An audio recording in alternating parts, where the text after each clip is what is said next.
అద్భుతాలతో మన జీవితాలు కడుతూ మనకు కావాల్సిన ప్రతిదాన్ని ఆయన సమకూరుస్తూ ప్రతి విషయంలో ఆయన చెప్తాడు. ఏమంటాడో తెలుసా? యోహాను సువార్త 11వ అధ్యాయం 25వ వచనం చూద్దాం. అందుకు యేసు, పునరుత్థానమును జీవమును నేనే, నా యందు విశ్వాసం ఉంచువారు చనిపోయినను బ్రతుకుదురు. దేవునికి స్తోత్రం. చనిపోయిన బ్రతుకుతాడు. మీకు నమ్మకం ఉందా? మీ నిద్ర ఏంటి? దేవుడికి మహిమ కలిగిందాక.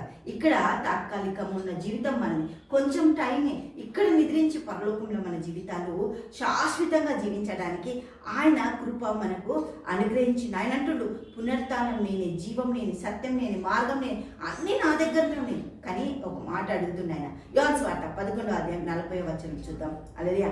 అందుకు యేసు, నీవు నమ్మిన ఎడల దేవుని మహిమ చూస్తువు అని నేను నీతో చెప్పలేదా అని ఆమెతో అంటే, ఆమె ఏమన్నదో తెలుసా? దేవుని మహిమని నేను చూస్తా కరెక్టే, కానీ నమ్మేది నేను నమ్ముతున్నా. ఎప్పుడు నమ్ముతుందట ఆమె? పునరుత్థానం తర్వాత, నేను చచ్చిపోయి బతికి లేచిన తర్వాత అప్పుడు కలుస్తామంటే దేవుడు ఏమంటుండో? హల్లెలూయా. 41వ వచనం. అంతటి వారు ఆ రాయి తీసివేసి యేసు కన్నులు పైకెత్తి, తండ్రి, నీవు నా మనవి వినినందున నీకు కృతజ్ఞతాస్తుతులు చెల్లించుచున్నాను. ఎల్లప్పుడూ దేవునికి స్తోత్రం, నువ్వు ఎల్లప్పుడూ నా మనవి వినుచున్నావని నేను ఎరుగుదును.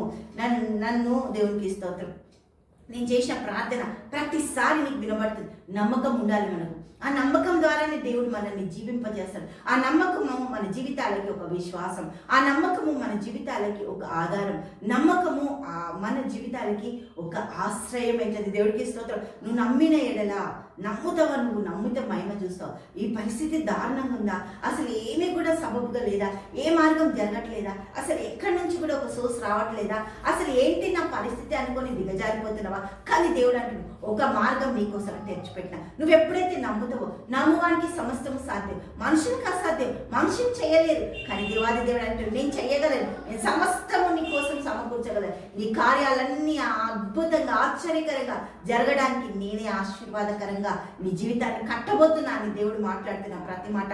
అలాగే దేవునికి మహిమ కలిగిందాక. ఆయన అంటుండే ఒకటే మాట, నేనే. నా దగ్గరకు వచ్చిన వాళ్ళు ఎవ్వరు కూడా త్రోసివేయబడరు.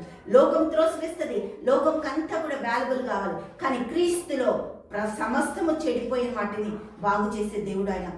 సమస్తాన్ని దేవుడు నీ కొరకు సిద్ధపరిచి సమకూర్చి నీకు కావలసిన ప్రతివిని సిద్ధపరిచి నీ జీవితాన్ని అద్భుతంగా మార్చడానికి ఆయన నీవు నమ్మిన ఎడల దేవుని మహిమను చూస్తావు. హల్లెలూయా. తండ్రి సరికి స్తోత్రాలు, గొప్ప అద్భుత ఆశ్చర్యకారాలు చేసిన తండ్రి, నీ బిడ్డలను దీవించి ఆశ్రయించి కృప దయచే సంతోషంతో సమాధానంతో నీ ప్రేమ ఐక్యతతో నింపి నడిపిస్తున్న దేవానికి వందనాలు స్తోత్రాలు చెల్లిస్తూ బిడ్డల కుటుంబం అంతా నీకు అప్పగిస్తూ ప్రార్థిస్తున్నాము తండ్రి.